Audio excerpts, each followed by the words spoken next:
15મો અધ્યાય સંપન્ન થયો.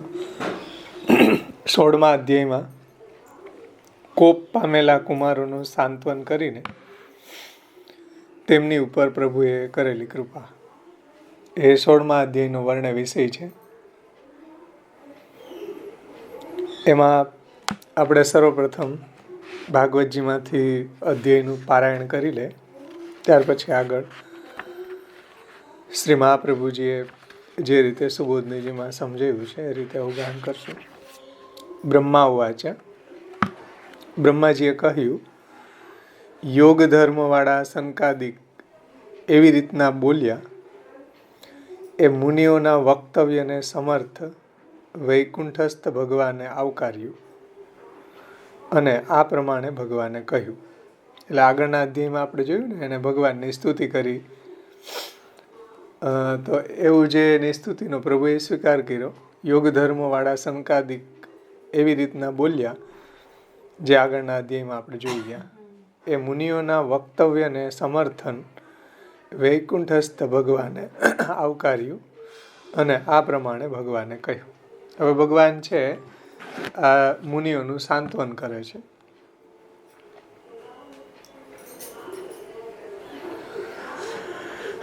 કારણ કે એને ભય તો લાગ્યો, એને આગળ આવ્યું ને લાસ્ટ શ્લોકમાં કે એને દુઃખ તો થયું અંદર એમ.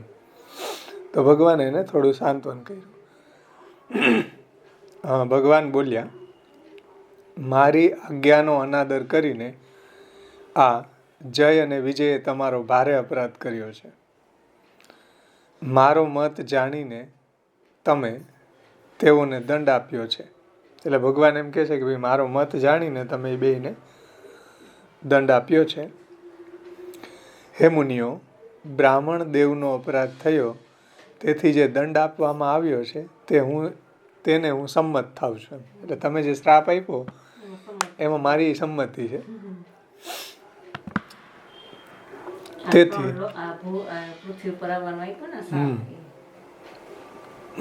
જોકે ભગવાને જ અપાવ્યો છે, પણ અહીંયા તો ભગવાન સનત કુમારોનું સાંત્વન કરે છે. એટલે ભગવાન કહે છે કે ભાઈ તમે જે શ્રાપ આપ્યો એમાં મને સંમતિ છે. તેથી હું આજે આપની ક્ષમા યાચું છું. ભગવાન સનત કુમારોને કહે છે કે એટલે અપરાધ જે કર્યો છે એ મારા દ્વારપાળોએ કર્યો છે ને એમ. એટલે કહે છે કે આજે હું આપની ક્ષમા યાચું છું, કારણ કે બ્રાહ્મણો મારું પરમ દૈવત છે, એટલે દેવતા છે મારા માણસે કર્યું તે મેં જ કર્યું હોવાનું હું માનું છું. આ દ્વારપાળોએ જે આપનો અપરાધ કર્યો એ હકીકતમાં તો મેં જ કર્યો ગણાય. કારણ કે સ્વામીની નામ આવે પહેલાં, સેવકો કંઈક કરે તો એમાં એટલે કહે છે કે ભાઈ મારા માણસોએ કર્યું તે મેં જ કર્યું હોવાનું હું માનું છું. જેમ કોઢ ચામડીને બગાડે, તેમ જો નોકર ખરાબ કામ કરે તો લોકો એના સ્વામીને દોષિત ગણે છે. એવો દોષ સ્વામીની કીર્તિનો નાશ કરે છે. મારી નિર્મલ સુયસ સુધામાં ડૂબકી મારવાથી ચાંડાલ પર્યંત બધી સૃષ્ટિ તરત જ પવિત્ર થઈ જાય છે. એટલે ભગવાનનો જે નિર્મળ યશ એવો છે કે ગમે એવા અપવિત્ર ચાંડાલ જેવા પણ હોય, પણ એ પણ જો ભગવાનના આ યશની અંદર, એટલે ભગવાનના યશનું ગુણગાન કરે તો એ પણ પવિત્ર થઈ જાય છે. એથી જ હું વિકુંઠ કહેવાઉં છું. પણ આ પવિત્ર કીર્તિ મને લાધી એટલે કે પ્રાપ્ત થઈ છે આપ લોકો એટલે કે સનત બ્રાહ્મણોને કારણે. એટલે મારી જે આવી પવિત્ર કીર્તિ મને જે પ્રાપ્ત થઈ એ કોના કારણે થઈ? તો ભગવાન એમ કહે છે કે આપ લોકોના કારણે, આપ લોકો પાસેથી એમ, એટલે બ્રાહ્મણો પાસેથી. તેથી જો કોઈ આપની વિરુદ્ધ આચરણ કરે પછી તે મારો જ હાથ કેમ નથી હોતો, એને હું તત્કાલ કાપી નાખું છું. એટલે જે કોઈ આપની એટલે બ્રાહ્મણોની વિરુદ્ધ કોઈ કાર્ય કરે તો એને હું સજા કરું એમ.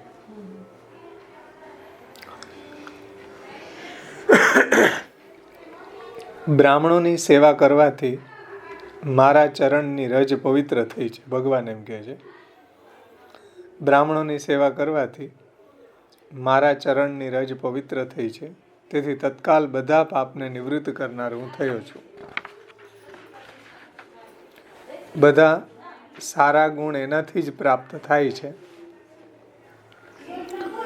લક્ષ્મીજીના કટાક્ષના લેશની કામનાથી બ્રહ્મા વગેરે અનેક નિયમો પાડી અને આરાધના કરે છે. તે લક્ષ્મીજી પ્રત્યે હું ઉદાસીન છું. એટલે લક્ષ્મીજીને દ્રષ્ટિ અમારી ઉપર પડે એવા એંગલથી બ્રહ્માજી છે એ અનેક પ્રકારના વ્રત નિયમ વગેરે પાડે છે. એટલે લક્ષ્મીજીની આરાધના કરે છે. અને લક્ષ્મીજી એવા જે લક્ષ્મીજી છે એના પ્રત્યે હું ઉદાસ છું. છતાં તે મને ક્ષણ પણ છોડતી નથી. લક્ષ્મીજી કહેવાનું તાત્પર્ય કે આવા બધા ગુણો જે મારામાં આવ્યા છે એ આપ લોકોના કારણે આવ્યા છે.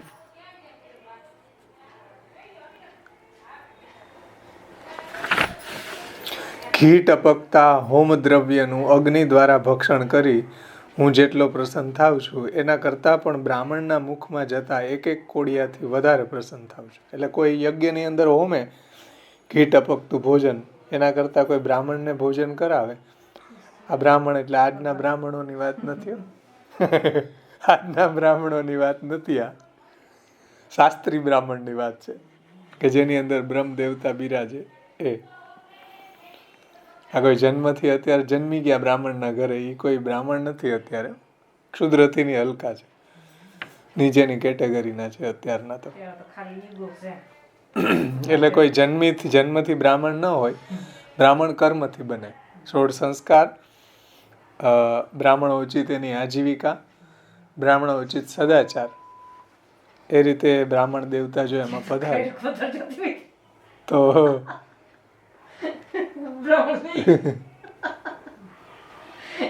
રકડી વાળા ખાઈ રકું ખાઈ જાય બ્રાહ્મણો. તો એવા બ્રાહ્મણોની વાત નથી અત્યારે, શાસ્ત્રી બ્રાહ્મણોની વાત છે. જોકે મહાપ્રભુજીએ એનો અર્થ સુબોધનીજીમાં સરસ સમજાવ્યો છે કે જે જ્ઞાન અને ભક્તિથી ભરપૂર છે એવા લોકોની વાત છે. વિપ્રનો અર્થ કર્યો વિશેષ રીતે પૂર્ણ, વિશેષ રીતે ભક્તિ અને જ્ઞાનથી પૂરી છે એવા બ્રાહ્મણોની વાત છે. અત્યારે તો કંઈ એવી કોઈ કન્ડિશન છે જ નહીં, એવા કોઈ લક્ષણો એમાં નથી. શાસ્ત્રમાં કીધું જન્મના જાય તે ક્ષુદ્ર, સંસ્કારા બીજો ઉચ્ચતે. જન્મથી બધા ક્ષુદ્ર જન્મે છે. સંસ્કાર થાય જ્યારે એના 16 સંસ્કાર ત્યારે એને દ્વિજ કહેવાય. સંસ્કારા બીજો ઉચ્ચતે. અને વેદાભ્યાસાત ભયદ વિપ્ર, જ્યારે વેદનું અધ્યયન કરે ત્યારે એને વિપ્ર કહેવાય. અને બ્રાહ્મણ સ્મૃત, જ્યારે એની બ્રહ્મનું અપરોક્ષ જ્ઞાન સિદ્ધ થાય ત્યારે એ બ્રાહ્મણ કહેવાય. આ સર્વ કાંઈ બ્રહ્મરૂપ છે એવું એને બ્રાહ્મણ સ્મૃત. બ્રાહ્મણની કેટેગરી તો બહુ ટોપ લેવલની વાત છે. એટલે અત્યારના બ્રાહ્મણો કરોડોમાં એક મળવો દુર્લભ છે એવો.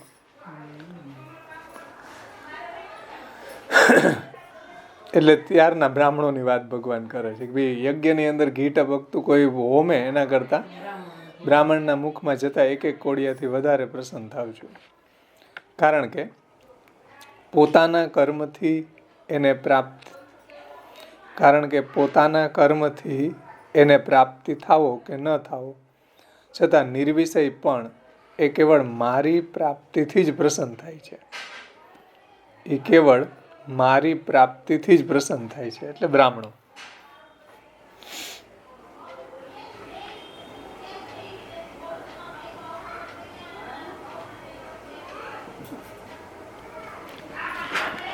અખંડ અને અકુંઠિત યોગ માયા મારી વિભૂતિ છે. એટલે ભગવાન એમ કહે છે કે જે યોગ માયા છે એ અકુંઠિત છે, એનું જે સામર્થ્ય છે એવી યોગ માયા મારી વિભૂતિ રૂપ છે. મારા ચરણ ક્ષાલનનું, એટલે ચરણમાંથી જે એનું પ્રક્ષાલન કરવાથી એમાંથી નિસૃત જે જલ છે એટલે ગંગાજી, મારા ચરણ ક્ષાલનનું જલ શિવજીની સાથે ત્રણેય લોકને પવિત્ર કરે છે. અને હું વિપ્રોની ચરણોની પવિત્ર રજ મારા મુકુટ ઉપર ધારણ કરું છું. તો એમની આજ્ઞા કોણ ન ઉઠાવે? એટલે ઉઠાવે એમ કે મારું ચરણનું જલ છે એ ત્રણેય લોકને પવિત્ર કરે શિવજી સહિત. અને હું બ્રાહ્મણોની ચરણની રજને મારા મુકુટ ઉપર ચડાવો એમ. તો એમની આજ્ઞા કોણ ન ઉઠાવે? એટલે બ્રાહ્મણોની. એટલે ઉઠાવે છે એમ. ઉત્તમ બ્રાહ્મણો, દૂધ દેતી ગાયો તથા અનાથ પ્રાણીઓ એ મારા શરીર રૂપ છે.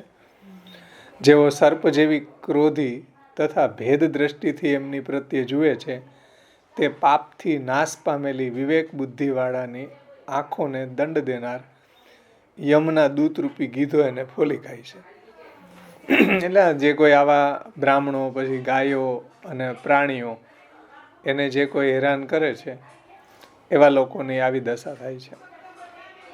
બ્રાહ્મણો તિરસ્કાર કરતા હોય તેની પણ ભગવત ભાવથી પૂજા કરી જેઓ મનમાં સંતોષ પામે છે, જેમ ગુસ્સે થયેલા છોકરાને બાપ સ્નેહથી શાંત કરે છે, એમ મંદ હાસ્યરૂપી અમૃતથી સિંચાયેલા કમળ જેવા મુખથી, સ્નેહની કલાઓવાળી વાણીથી મારી પેઠે એઓની સ્તુતિ કરે, એટલે બ્રાહ્મણોની, તેઓ મને વશ કરી શકે છે. એટલે આ રીતે કોઈ બ્રાહ્મણોને સ્તુતિ કરે તો ભગવાન એમ કહે છે કે મને પ્રિય છે, મને ગમે છે, મને વશ કરી લે છે.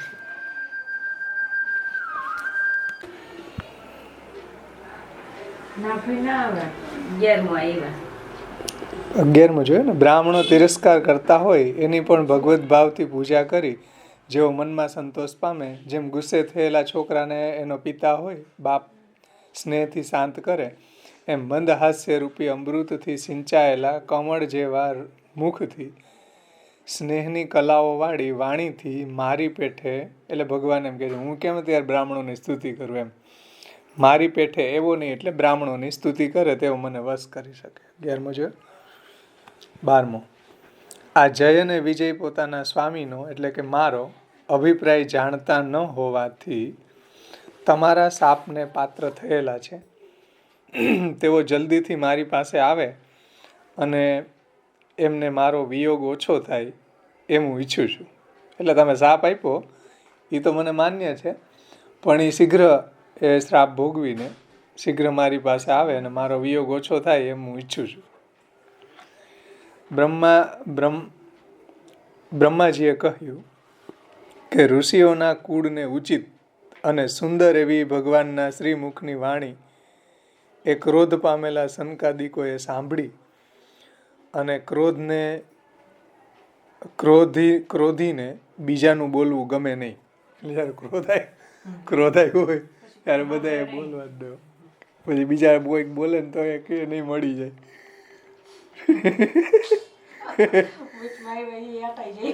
એટલે ક્રોધીને બીજાનું બોલવું ગમે નહીં, છતાંય ભગવાનની વાણી એટલી સુંદર હતી, ભગવાનની સુંદર વાણી સાંભળતા એમને તૃપ્તિ થઈ નહીં એમ. છતાંય ભગવાનની એટલી સુમધુર વાણી છે એ આ સનત કુમારોને એને સાંભળતા તૃપ્ત ન થયા એમ.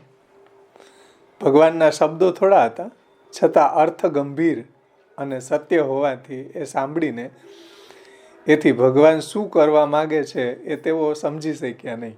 એટલે સનત કુમારોને આમ કન્ફ્યુઝ થયું કે આ ભગવાન કેવા શું માગે છે, અમારી એક બાજુ મારી પ્રશંસા કરી રહ્યા છે.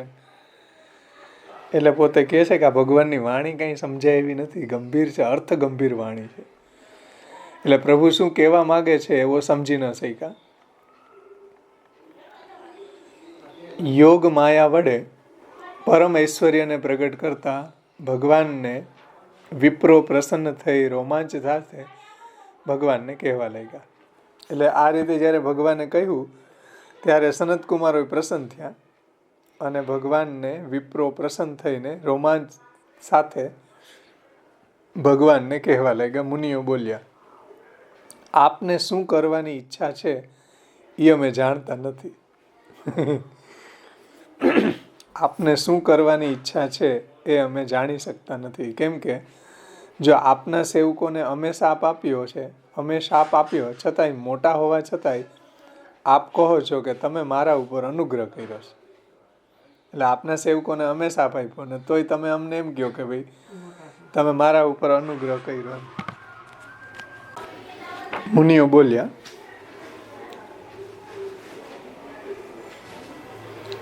આપને શું કરવાની ઈચ્છા છે અમે જાણી શકતા નથી. કેમ કે જો આપના સેવકોને અમે શાપ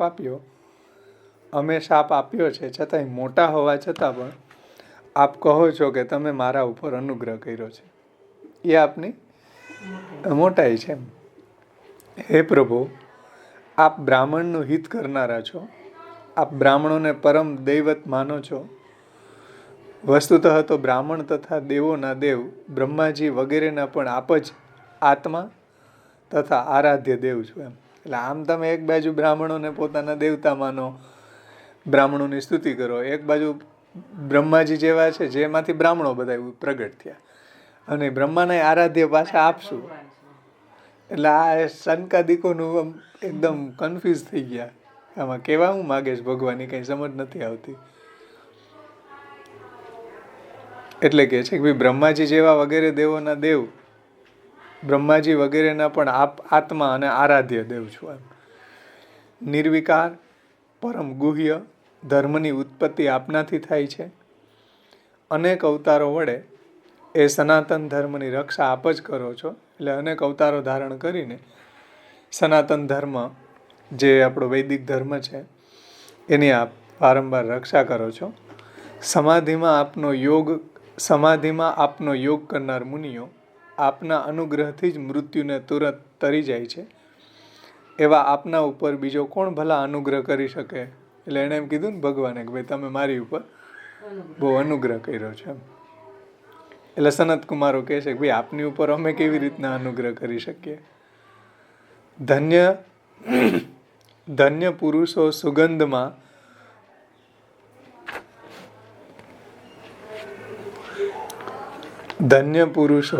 સુગંધમાં મુગ્ધ થનાર ભમરાના સ્થાનરૂપ તુલસીની માલા આપના ચરણમાં અર્પણ કરે છે.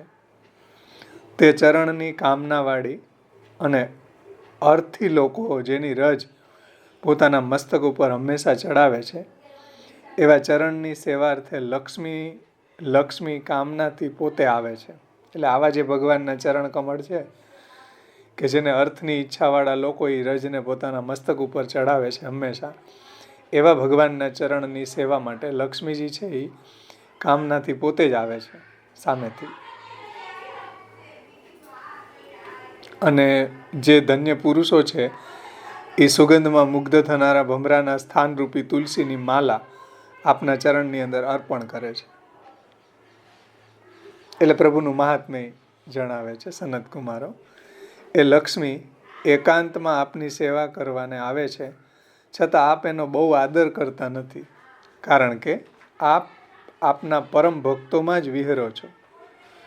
એવા આપ ઐશ્વર્યાદિ સડગુણના સ્થાનરૂપ છો, છતાં બ્રાહ્મણના પગની રજથી પવિત્ર થવાનું કહો છો, અને ભૃગુલાંછન શા માટે ધારણ કરતા હશો એ કાંઈ અમારી બુદ્ધિમાં આવતું નથી.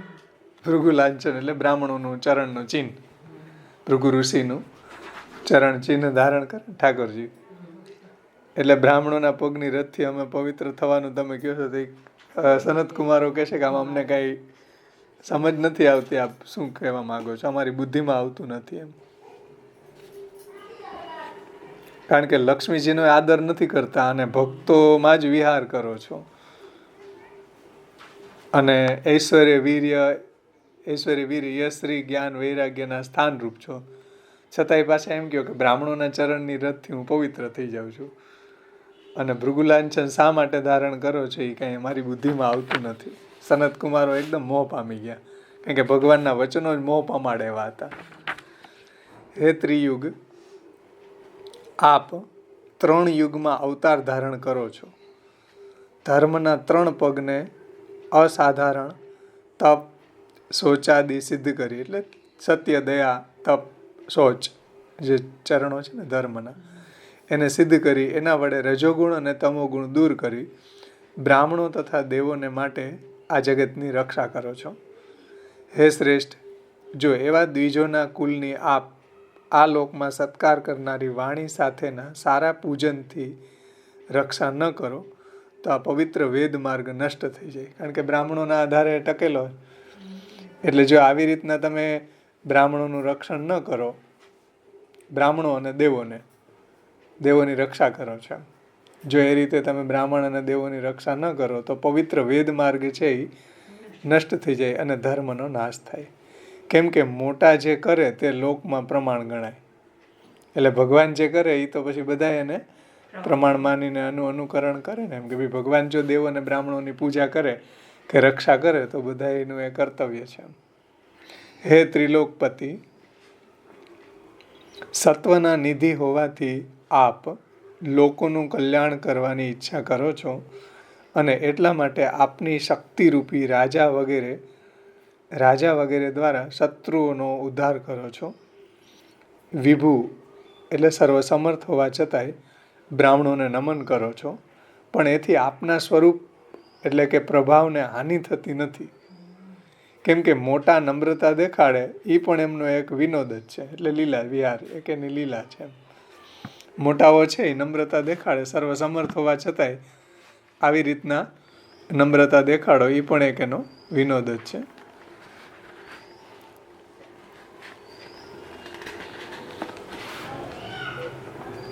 હે અધીશ, જય વિજયને આપેલા શાપમાં આપને જે કાંઈ ઓછું અદકું કરવું હોય તેનો અમે શુદ્ધ નિષ્ઠાપૂર્વક આવકાર કરીએ છીએ. સનત કુમારો કે ભાઈ અમારાથી અમે જે શાપ આપ્યો છે એમાં કાંઈ વધઘટ કરવી હોય કાંઈ તો તમને મંજૂર, એમ કે તમે કરી શકો છો.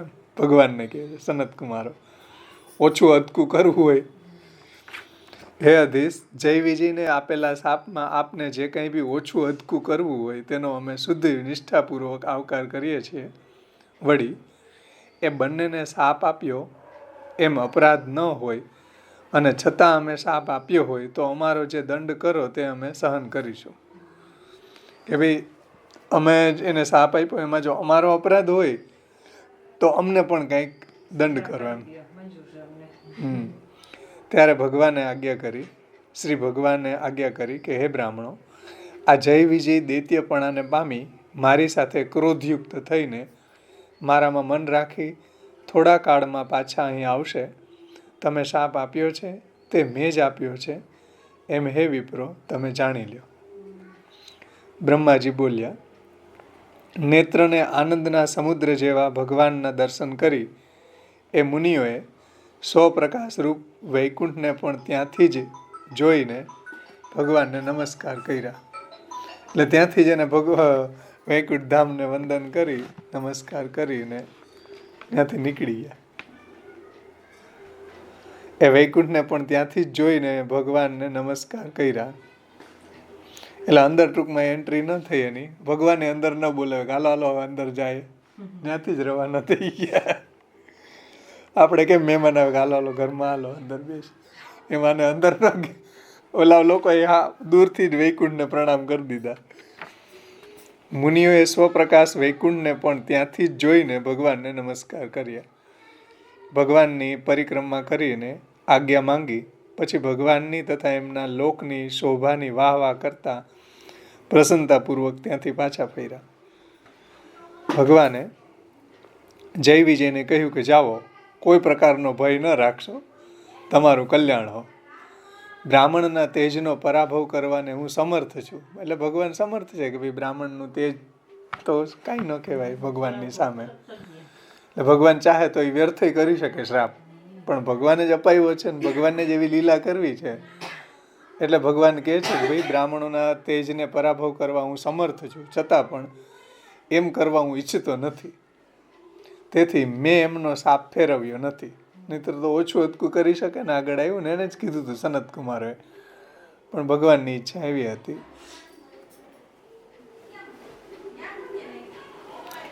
મારી સાથે તમારો યોગ ક્રોધ વડે થવાથી મારા સ્મરણ વડે તમે બ્રાહ્મણના અપરાધથી મુક્ત થશો અને થોડા કાલમાં મારી પાસે પાછા આવશો.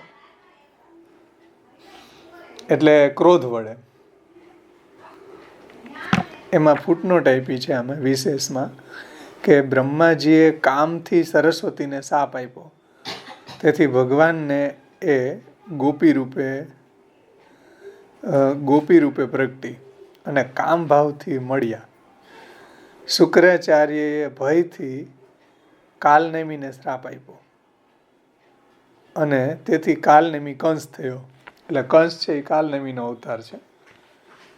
અને ભય એટલે કામ, ક્રોધ, એટલે કામ, ભય અને હવે આવે છે ક્રોધ.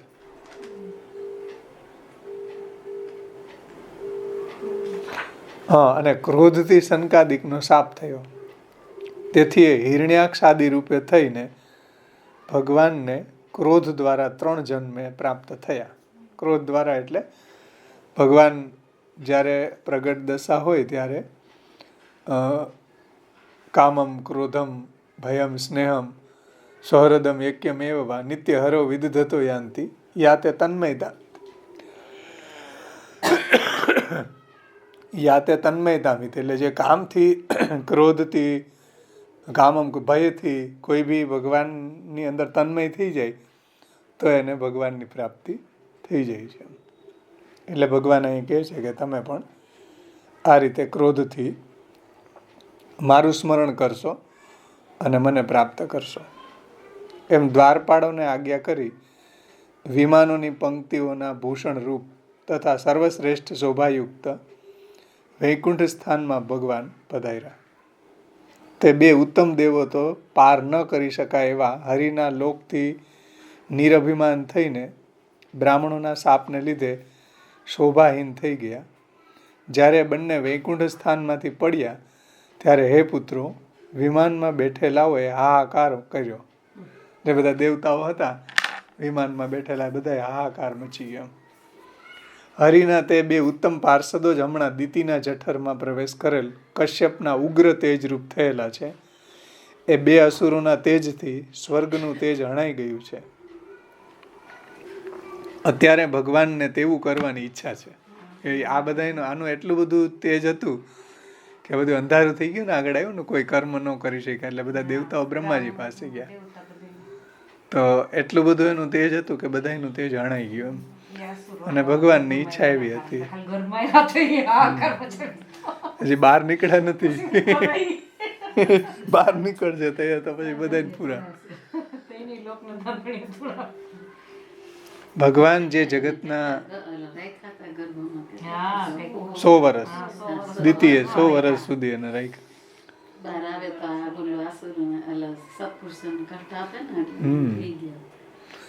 ભગવાન જે જગતના સ્થિતિ, નાશ અને ઉત્પત્તિ કરનારા છે, જેમની યોગમાયાનો યોગેશ્વરો પણ પાર પામી શકતા નથી, જે 3 લોકના ઈશ છે, તે આપણું કલ્યાણ કરશે. એટલે બ્રહ્માજી આ દેવતાઓને કહે છે કે તમે ચિંતા નહીં કરો, ભગવાન સર્વસમર્થ છે અને ઉત્પત્તિ સ્થિતિને લઈને કારણ છે, અને યોગમાયાનો યોગેશ્વરો પણ પાર પામી શકતા નથી, જે 3 લોકના ઈશ છે, અને ભગવાનની યોગમાયાનો કોઈ પાર ન પામી શકે. એ આપણું એટલે બ્રહ્માજી કહે છે આ બધા ઇન્દ્ર વગેરે દેવતાઓને આપણું બધાનું કલ્યાણ કરશે. આ વિષયમાં આપણે વિશે વિચાર કરીએ એનાથી શું ફાયદો? આપણે વિશેષ વિચાર કરીએ એનાથી શું ફાયદો? કારણ કે ભગવાન જ કરવાને જી ખરા, આપણે કાંઈ એમાં કરી શકીએ એમ નથી. બ્રહ્માજીએ કીધું ને, આ બધા દેવતાઓ અંધકાર થઈ ગયો, બધા કર્મ કરી ન શકે, એટલે બ્રહ્માજી પાસે ગયા કે આ બધું શું થયું એમ. તો બ્રહ્માજીએ આ કથા કીધી, અને આમાં આપણે કાંઈ કરી શકીએ એવું છે નહીં, બધું પ્રભુના હાથમાં છે એમ બ્રહ્માજીએ તો આ બધા દેવતાઓને કહી દીધું. ઇતિ શ્રીમદ ભાગવત તૃતીય સ્કંદમાં મુખ્ય જીવ સૃષ્ટિ પ્રકરણનો 5મો કોપ પામેલા કુમારોનું સાંત્વન કરી એમની ઉપર પ્રભુએ કરેલી કૃપા એ નામનો 16મો અધ્યાય સંપૂર્ણ થયો. આ અધ્યાયનું આપણું પારાયણ સંપન્ન થયું. ત્યાર પછી ભાગવતાર્થ નિબંધમાં મહાપ્રભુજી જે 16મા અધ્યાયનો વિષય સમજાવ્યો છે.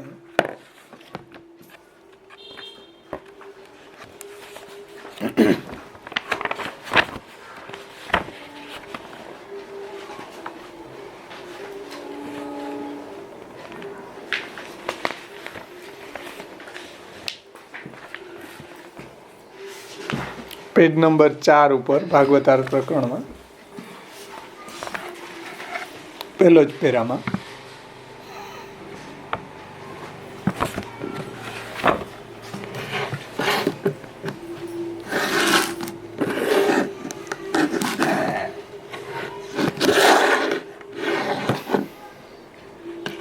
ત્રીજા એટલે કે 16મા અધ્યાયમાં જણાવેલ વિષય પણ શ્રી કૃષ્ણની ઈચ્છાથી થયેલ ન હોય તો અયોગ્ય છે. એટલે ભગવાનની ઈચ્છાથી થયો છે. જે 16મા અધ્યાયનો જે પ્રસંગ છે, આ અધ્યાયમાં ભગવાન મોહ કરે એવા વચનોથી સનક વગેરેને મોહ ઉત્પન્ન કરે છે. આપણે જોયું ને કે ભાઈ તમારે ચરણની રજ માથે ચડાવું છું ને વગેરે વગેરે જે સનત કુમારોની પ્રશંસા કરી તો ઓલા સનત કુમારોને મોહ થયો. એટલે ભગવાનના વાક્યો જેવા ગંભીર હતા અને મોહ પમાડે એવા હતા. એટલે કહે છે કે સનક વગેરેને મોહ ઉત્પન્ન કરે એવા વચનો ભગવાન કહે છે.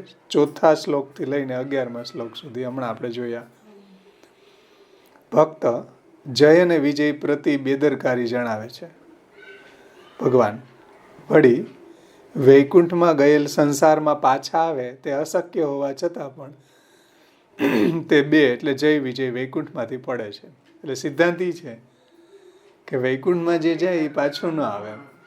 પણ ભગવાનની અહીંયા એવી કર્તૃમ સામર્થ્ય પ્રગટ થઈ કે ભાઈ ભગવાન ચાહે તો એ ત્યાંથી પણ પાછા આવી શકે. અકર્તૃમ સામર્થ્ય. વળી વૈકુંઠમાં ગયેલ સંસારમાં પાછા આવે તે અશક્ય હોવા છતાંય તે બે વૈકુંઠમાંથી પડે છે. ભગવાન પ્રત્યે આ બે ભક્તોને દ્વેષ થાય છે. કારણ કે દ્વેષ થયો ન હોય તો ભવિષ્યમાં તેઓને ભગવાન ઉપર દ્વેષ રાખવાની બુદ્ધિ ન થાય.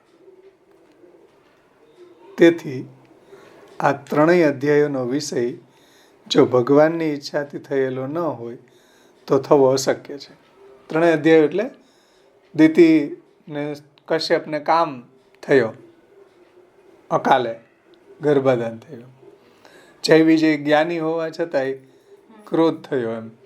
અને જય વિજય છે સનકાદિક છે જ્ઞાની હોવા છતાં એને ક્રોધ થયો અને જય વિજય ભક્ત હોવા છતાં એને લોભ થયો. તો આ ત્રણેય જે પ્રસંગો છે એ ભગવાનની ઈચ્છાથી થયા છે અને ત્રણેયના સ્વભાવ વિરુદ્ધ છે. દિતિ કશ્યપ, જય વિજય અને આને લોભથી ભક્તિનો નાશ થયો ને. આ ભક્તો હતા જય વિજય કે ભાઈ અમે જ દર્શન કોઈ અંદર જવું ન જોઈએ ઈ લોભ. જ્ઞાની હતા ને, જ્ઞાની હે ને, જ્ઞાનીને ક્રોધ ન થાય એમ. જ્ઞાનીને ક્રોધ ન થાય ને તો એના સ્વભાવ વિરુદ્ધ હતું જ્ઞાનીઓને એમ. એમાં બેઝ પેપરની અંદર આ 16મા અધ્યાયની અંતર્ગત આપશ્રીએ સમજાયું છે.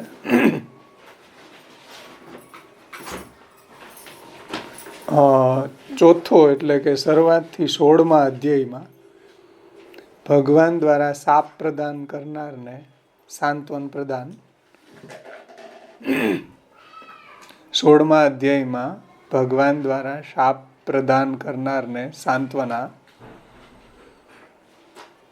એટલે જે શાપ પ્રદાન કરનારા જય વિજયને અલા સનત કુમારોને ભગવાને સાંત્વના આપી અને પોતાના પાર્ષદ જય વિજયની ભીતર ભગવદ વિભૂતિના આવેશનું નિરૂપણ અભિપ્રેત છે.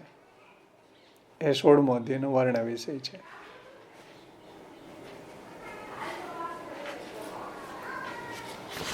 હવે આપણે શ્રી મહાપ્રભુજી જે રીતે સમજાવ્યું સુબોધિનીજીમાં એનાથી અવગાહન કરશું.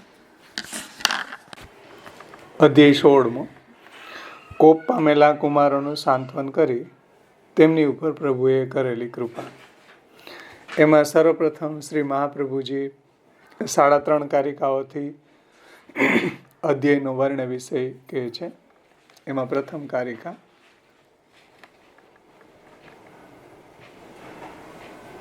મુનિમાન સંતોષ તત સ્તોત્રમ તથા વિધમ શાપસ્થાપન નિર્યાણે ષોડશે વિનિરૂપ્યતે. મુનિઓના મનનો સંતોષ એટલે ભગવાને એને જે સાંત્વન આપ્યું હમણાં આપણે અધ્યાયમાં જોયું ને. એટલે સાંત્વન આપ્યું એટલે મુનિઓના મનને સંતોષ. પછી તે પ્રકારની તેઓની સ્તુતિ એટલે ભગવાને બ્રાહ્મણોની સ્તુતિ કરી. તે પ્રકારની તેઓની સ્તુતિ. પછી સાપને ચોક્કસ કરવાનું અને નીકળી જવાનું 16મા અધ્યાયમાં કહેલું છે. એટલે જે સાપ આપ્યો છે સનત કુમારોએ એને ચોક્કસ કર્યું એટલે ભગવાને એમાં NOC નો ઓબ્જેક્શન સર્ટિફિકેટ આપી દીધું કે તમે જે દીધો એ બરાબર, સહમતી. અને જય વિજયનું ત્યાંથી વૈકુંઠમાંથી નીચે પધારવાનું એટલે કીધું કે ચોક્કસ કરવા, સાપને ચોક્કસ કરવાનું અને ત્યાંથી નીકળી જવાનું 16મા અધ્યાયમાં કહેલું છે. એમાં 1 નંબરની ફૂટનોટ છે. કહેલ છે એટલે લોભથી થતા ભક્તિના નાશના અંગ તરીકે,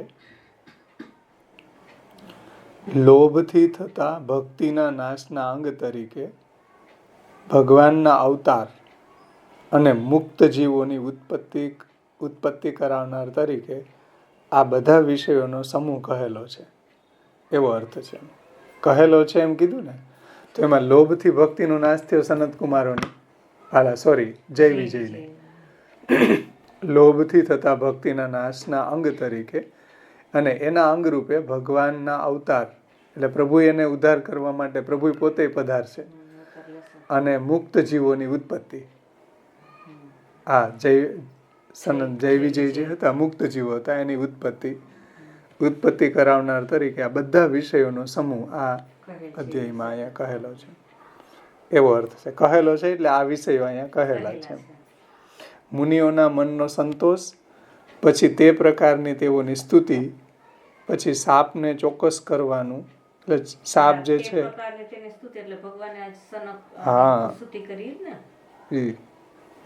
અને સાપને ચોક્કસ કર્યો ને ભાઈ, મુનિઓએ કીધું કે હજી તમારે આમાં ઓછું અટકું કંઈ કરવું હોય તો કરી શકો. તો ભગવાન કહે કે નહીં, તમે જે આપ્યું છે એ મેં જ આપ્યો છે, બધું શ્યોર ચોક્કસ છે. અને નીકળી જવાનું એટલે એ સનત કુમારો નીકળી ગયા અને જય વિજય પણ બધાના દેખતા નીચે આમાં દિતિના ગર્ભમાં આવ્યા. એ અધ્યાયનો વર્ણ વિષય છે. હિન્દીમાં પણ જોતા જાય. मुनियों को मानस संतोष अनंतर उसी प्रकार की स्तुति, मुनियों को मानस संतोष तदनंतर उसी प्रकार की स्तुति, साप की स्पष्टता. અને આમે મુનિઓએ સ્તુતિ કરી છે ને ભગવાનની. साप की स्पष्टता का एवं उनका निकल जाना 16वें अध्याय में निरूपण किया जाता है. उनका એટલે અહીંયા જય આના સનત કુમારો નીકળી ને પછી ત્યાંથી નીકળાય એનો આપણે સંદર્ભ લઈ શકીએ ને. એ વૈકુંઠને નમન કરીને નીકળી ગયા, અંદર તો જઈ ન શક્યા. ત્યાર પછી બીજી કારિકામાં શ્રી મહાપ્રભુજી સમજાવે છે.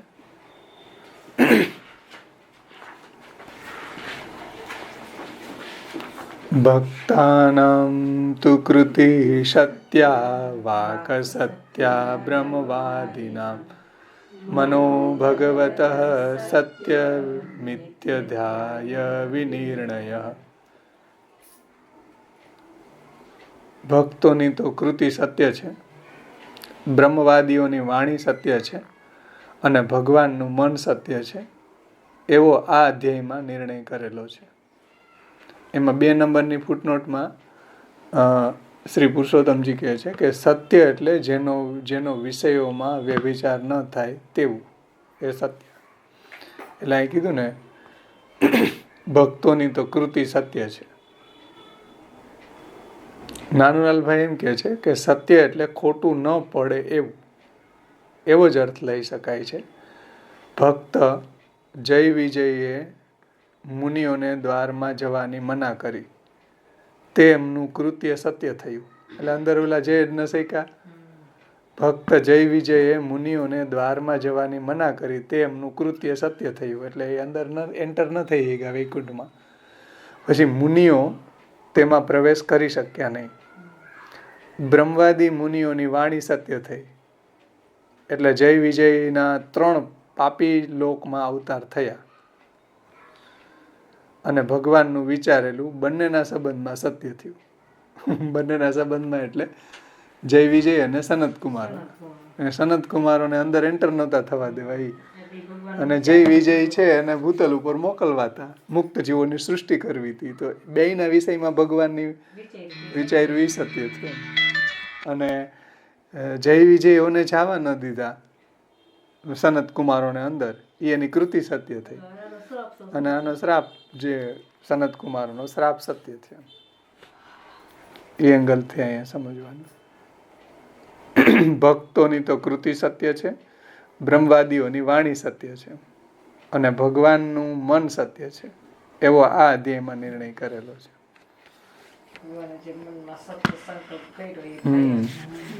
तो भक्तों का यानी कि जय विजय का कार्य यानी कि मुनियों को भीतर जाने से रुकावट सत्य हुआ, એટલે अंदर जय न सका.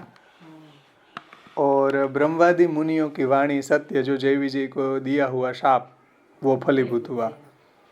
और भगवान का मन यानी कि विचार सत्य होवे, यो इस 16वें अध्याय में निर्णय किया गया. એટલે ભગવાનનું મન આ બેયના સંદર્ભમાં, જે નાનલાલભાઈ કીધું ને, ભગવાનને વિચારેલું બંનેના સંબંધમાં સત્ય થયું. બંનેના સંબંધમાં એટલે જય વિજયના સંબંધમાં ભગવાનની ઈચ્છા એને નીચે મોકલવાની હતી, મુક્ત જીવોની સૃષ્ટિ કરવાની, અને સનત કુમારોને અંદર એન્ટ્રી ન થાય એ સત્ય થયું.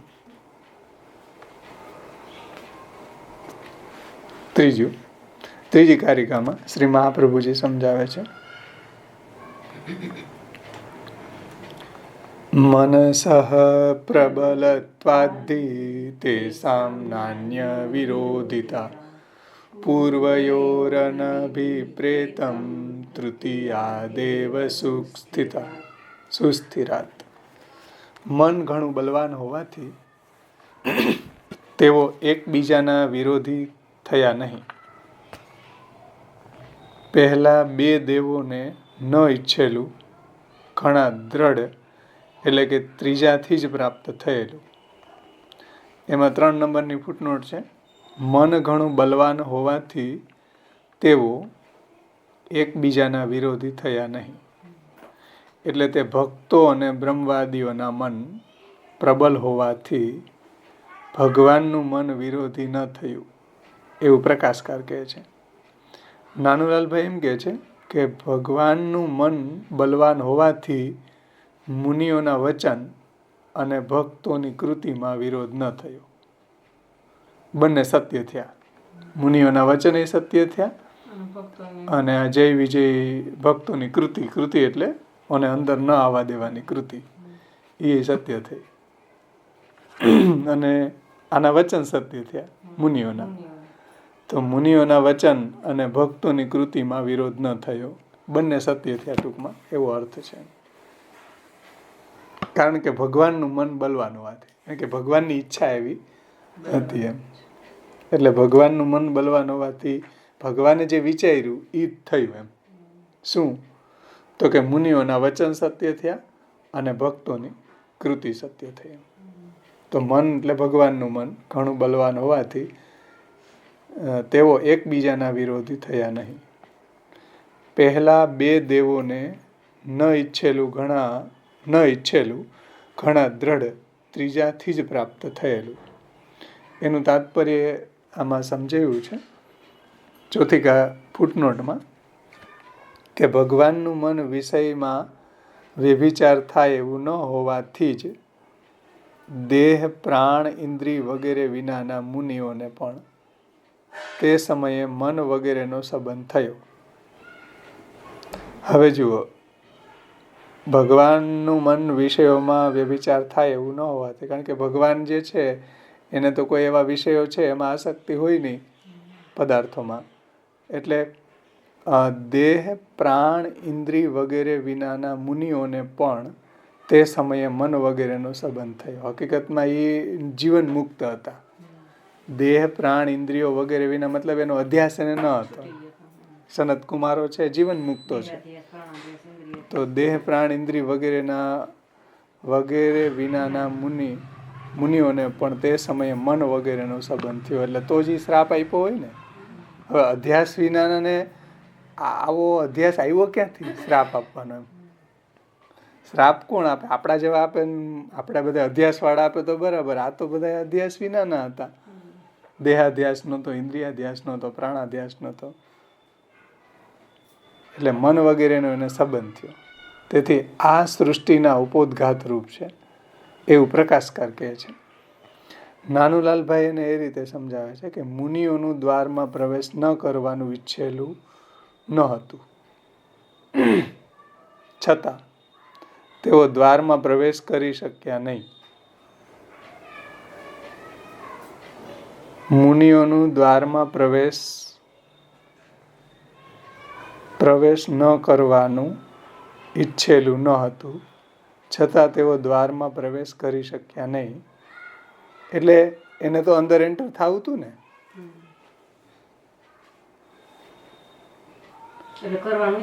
હા, પ્રવેશ ન કરવાનું ઈચ્છેલું ન હતું, મતલબ એને પ્રવેશ કરવો હતો. બે નેગેશન છે ને. તેઓ દ્વારમાં પ્રવેશ કરી શક્યા નહીં.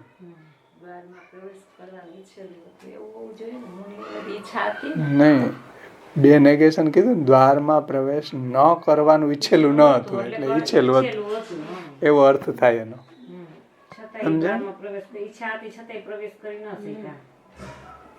તેઓ દ્વારમાં પ્રવેશ કરી શક્યા નહીં. અને ભક્તોને પાપી લોકમાં જવું ઈચ્છેલું ન હતું, છતાંય જવું પડ્યું. ઓલાઓને વૈકુંઠમાં જવું હતું, છતાંય ન જઈ શક્યા. અને આ લોકોને વૈકુંઠમાંથી અહીંયા નીચે આવવું નહોતું, છતાંય એને આવવું પડ્યું. તો ભક્તોને આવા પાપી લોકમાં જવું ઈચ્છેલું ન હતું, છતાંય જવું પડ્યું. ભગવાનનું મન પ્રબલ હોવાથી જ તેમના ન ઈચ્છેલાનો તેમને અનુભવ કરવો પડ્યો એવો અર્થ જણાય છે. એટલે આ બંનેના ન ઈચ્છેલાનો બંને અનુભવ કરવો પડ્યો. સનત કુમારોનું ઈચ્છેલું હતું,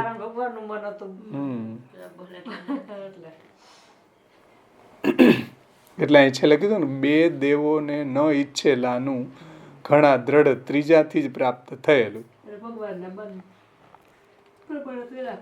એટલે ભગવાનની ઈચ્છા ભગવાનના મન પ્રમાણે થયેલું. ભગવાનનું મન એવું હતું, ભગવાનની ઈચ્છા એવી હતી કે આ ઓની અંદર એન્ટર ન થાય ને આ બે છે એ ભૂતલ ઉપર આવે તો ભગવાન પધારે. એટલે શ્રી નાનુલાલભાઈ ગાંધીનું વધારે આપણને આમાં બંધ બેસતું લાગે છે કે મુનિઓનું દ્વારમાં પ્રવેશ ન કરવાનું ઈચ્છેલું ન હતું. એટલે એને પ્રવેશ કરવો હતો, છતાંય તેઓ દ્વારમાં પ્રવેશ કરી શક્યા નહીં. પહેલું. પછી ભક્તોને પાપી લોકમાં જવું ઈચ્છેલું ન હતું, છતાં જવું પડ્યું. આ ભગવાનનું મન પ્રબલ હોવાથી તેમના ન ઈચ્છેલાનો તેમને અનુભવ કરવો પડ્યો એવો અર્થ છે.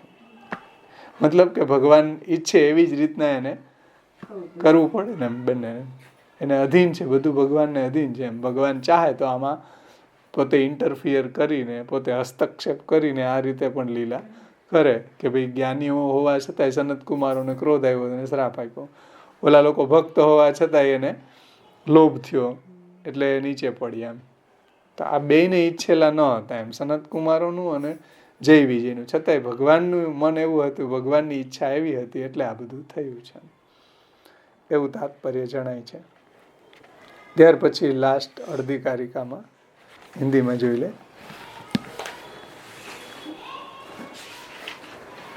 हाँ, मन प्रबल होने से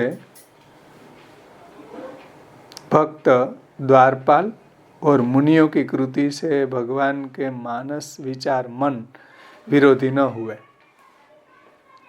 जो मन प्रबल होने से भक्त द्वारपाल और मुनियों की कृति से भगवान के मानस विचार यानी कि मन विरोधी न हुए, दोनों देवों के लिए जो अनिश्चित था वह विशेष दृढ़ तीसरे से हो गया. अर्थात उस समय लौकिक संघात रहित मुनियों को भी मन आदि का संसर्ग हो गया, जिससे वो क्रोध उत्पन्न हुआ. એટલે ઈ આમાં આવ્યું ને, ઇન્દ્રિયો રહિત હતા એમ. આમાં ફૂટનોટમાં હમણાં કીધું ને કે એ લોકોને અધ્યાસ નહોતો, છતાં એને મનનો સંસર્ગ થયો. શા માટે? ભગવાનની ઈચ્છાથી. અને એને કારણે એને ક્રોધ ઉપસ્થિત થયો. મનનો જો સંસર્ગ ન હોય તો પછી ક્રોધનો પ્રશ્ન નથી, કારણ કે એને તો અધ્યાસો છે જ નહીં. અધ્યાસ હોય એને ક્રોધ આવે ને, એને તો અધ્યાસ જ નથી. દેહાધ્યાસ, ઇન્દ્રિયાધ્યાસ, પ્રાણાધ્યાસ, અંતઃકરણાધ્યાસ, સ્વરૂપ વિસ્મૃતિ વગેરે. અર્ધી કારિકા 3.5ની. અતો ભગવતઃ સર્ગ લીલાયામ દુર્બલા રતિ. તેથી ભગવાનની સૃષ્ટિમાં પ્રેમ દુર્બલ છે. ભગવાનની સૃષ્ટિ લીલામાં प्रेम दुर्बल है.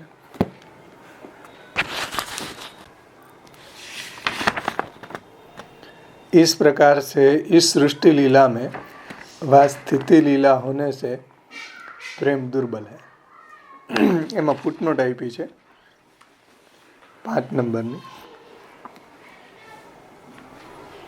ભક્તોને પાપી જગતમાં અવતરવું પડ્યું, ન ઈચ્છેલું ભોગવવું પડ્યું, તેથી સૃષ્ટિ લીલામાં પ્રેમ દુર્બલ છે એવો અર્થ જણાય છે. પ્રકાશકાર પ્રકાશકાર અવતી પાઠ લે છે. એનો અર્થ અહીંયા સ્થિતિ લીલા કહે છે. સ્થિતિ લીલા દુર્બલ છે એવો અર્થ થયો. ભગવાન વિપ્રોના શાપને અટકાવવા સમર્થ હોવા છતાં પણ તેમણે તેવી ઈચ્છા કરી નહીં. એટલે તેમણે એટલે ભગવાને એવી ઈચ્છા ન કરી વગેરે વાક્યોના આધારે તે લીલા દુર્બલ હોવાનું કહે છે.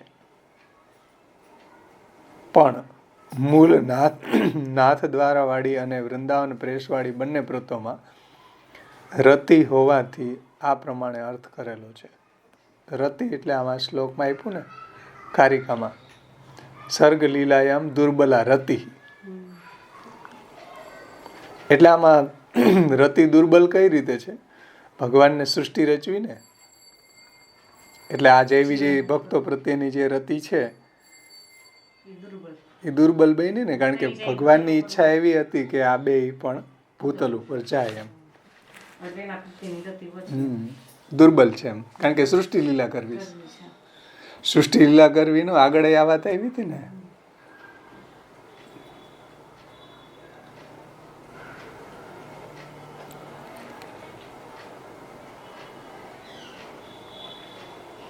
કે પદ્મનાભ સંબોધન આગળનો અધ્યાયમાં એવું ને કે ભાઈ ભગવાન ચાહે તો જે વિજયને આવા શ્રાપથી એને ન પણ આવવા દે એમ, તો કે નહીં, ભગવાને આમાં ઇન્ટરફિયર ન કર્યું, જેમ છે એમ રહેવા દીધું. શા માટે? પદ્મનાભ છે. પદ્મનાભ એટલે શું? તો કે જેની નાભીમાંથી આ કમળ પ્રગટ થયું છે, એટલે સૃષ્ટિનો વિસ્તાર કરવો છે એમ. એટલે સૃષ્ટિ મુક્ત જીવોની સૃષ્ટિ કરવી છે ને, એટલે ફેર ભગવાને એને એમાં કાંઈ ઇન્ટરફિયર ન કર્યું એમ. જે શ્રાપ હતો એમનામ જ રહેવા દીધો એમ. સનત કુમારે કીધું કે ભાઈ તમારે કંઈ ઓછું વધતું કાંઈ એમાં કરવું હોય તો તમે કરી શકો. ભગવાન કે નહીં, તમે કીધું એ બરાબર છે. એટલે સૃષ્ટિ લીલામાં પ્રેમ દુર્બલ છે એવું સંદર્ભ જણાય છે કે ભગવાનને સૃષ્ટિ રચવી છે મુક્ત જીવોની, એટલે અહીંયા પ્રેમ છે ભક્તોનો, એવી ભક્તો પ્રત્યેનો એવો દુર્બલ છે એવું લાગે છે. હવે આમાં બહુ કન્ફ્યુઝન આમાં નથી. આમાં જો આમાં એને કાંઈ વિશેષ નથી ફૂટનોટમાં કીધું. એટલે પુરુષોત્તમજીએ એવું લીધું સ્થિતિ લીલામાં, એવો પાઠ લઈને અર્થ કર્યો એમ. ભક્તોને પાપી જગતમાં અવતરવું પડ્યું, ન ઈચ્છેલું ભોગવવું પડ્યું, તેથી સૃષ્ટિ લીલામાં પ્રેમ દુર્બલ છે, આવો અર્થ જણાય છે. એ નાનુલાલભાઈ કીધું. ભાઈ પ્રકાશકાર અહીંયા એવી રીતના લે, સ્થિતિ લીલા લે છે. નાનુલાલભાઈ એમ કે ભક્તોને પાપી જગતમાં અવતરવું પડ્યું, ન ઈચ્છેલું ભોગવવું પડ્યું, તેથી સૃષ્ટિ લીલામાં પ્રેમ દુર્બલ છે. આગળ એ પ્રમાણે ગયા અધ્યાયમાં અર્ધ પ્રસન્ન થયેલા મુનિઓની સ્તુતિ કહી તેઓને પૂર્ણ સંતોષ થાય તે માટે ભગવાને બ્રાહ્મણોની સ્તુતિ કરી, એમ નીચેના શ્લોકથી કહે છે. એટલે આગળ જોયું હતું ને, અર્ધ પ્રસન્ન થયેલા કે ભાઈ જે એને ઉદ્વિગ્ન હતા, ખિન્ન હતા, કારણ કે ભગવાનનું દર્શન થયું તો પ્રસન્નતા પણ થઈ, પણ આને શ્રાપ આપ્યો એને કારણે દુઃખી પણ હતા.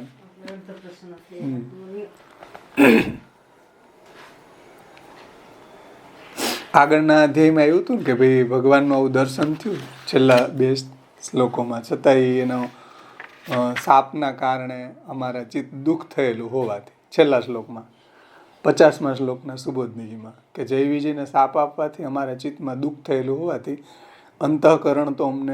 અંતઃકરણથી તો અમને સુખ થયું નથી, એવો ભાવ છે. અને ભગવાન ત્યાં પધાર્યા, ભગવાન પધાર્યા તે જ પોતાના મુનિઓ માટેનું પ્રગટ થવું.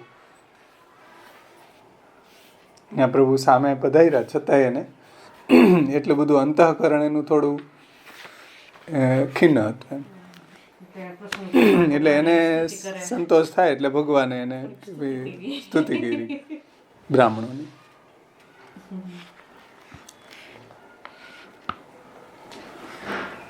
એટલે મોહ પમાડ્યો એમ, સ્તુતિ કરી એટલે કઈ આવડા લોકોને એમ નથી થયું કે આ અમારી સ્તુતિ કરે, એને એમ થયું કે આ ભગવાનના વાક્યોમાં કંઈક ગર્ભ રહસ્ય રહેલું છે એમ. હમણાં આવ્યું ને એ જાણી ગયા કે ભાઈ આમાં તમે કયો અમને કઈ સમજ નથી આવતી એમ. દેવોના દેવ છો, બ્રહ્માજી જેની ચરણની રજ માથે ચડાવે એવા બ્રહ્માજી જેવા દેવતાઓને દેવતા છો, એના દેવાધિદેવ છે. હા, અને હું આપના ચરણની રજ માથે લગાડું છું. આમાં મને કઈ સમજ નથી આવતી તમારી એ બધી વાતમાં. ભગવાન એવી એવી વાતો કરી, મોહ પામી ગયા એમ. અને આ જો કે એને મોહ જ પાઈ, મોહ જ થયો છે સનત કુમારો.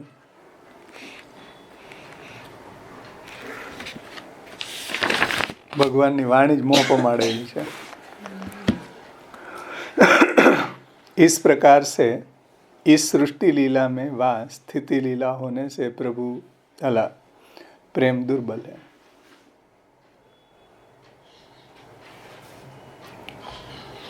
इस तरह 15वें अध्याय में स्वल्प प्रसन्न हुए मुनियों ने भगवान की स्तुति की.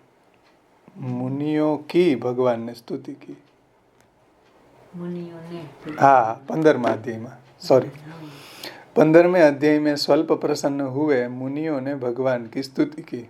उसको मुनियों को पूर्ण प्रसन्नता हो तदर्थ भगवान ब्राह्मणों की स्तुति करते हैं. यूँ इस श्लोक में ब्रह्मा जी कहते हैं.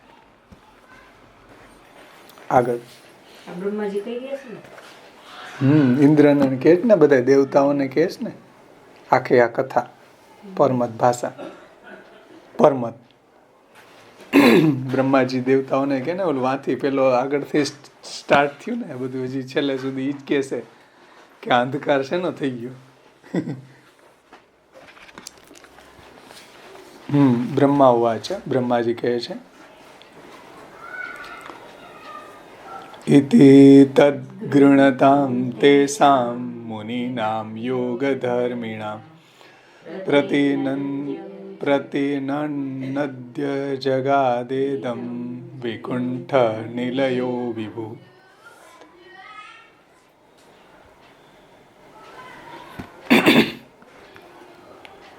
યોગ ધર્મ આચરનારા તે મુનિઓ તે પ્રમાણે કહેતા હતા.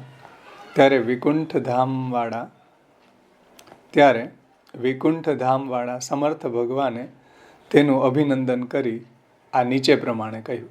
એટલે અહીંયા આ જય વિજય અને સનત કુમારનો સંવાદ ચાલતો હતો ને, અને એ લોકો પગમાં પડી ગયા અને આ લોકોએ પહેલાં શ્રાપ આપી દીધો. એટલે જય વિજયને એમ થયું કે ભાઈ હજી વધારે ન આપે, એની પહેલાં જ ધ્રુજતા સનત કુમારોના પગમાં પડી ગયા એમ કે એ આગળ વધારે શ્રાપ ન આપે એમ. એટલે આવી રીતના હજી ચાલતું હતું ત્યાં બરોબર ભગવાન પધાર્યા. એનું વર્ણન હવે કરે છે. जो ब्रह्मा जी कहने लगे कि योग धर्म पालन करने वाले मुनि जब इस प्रकार स्तुति कर रहे थे तब वैकुंठ धाम वाले सर्वसमर्थ भगवान उसका अभिनंदन करते हुए निम्न प्रकार से कहने लगे.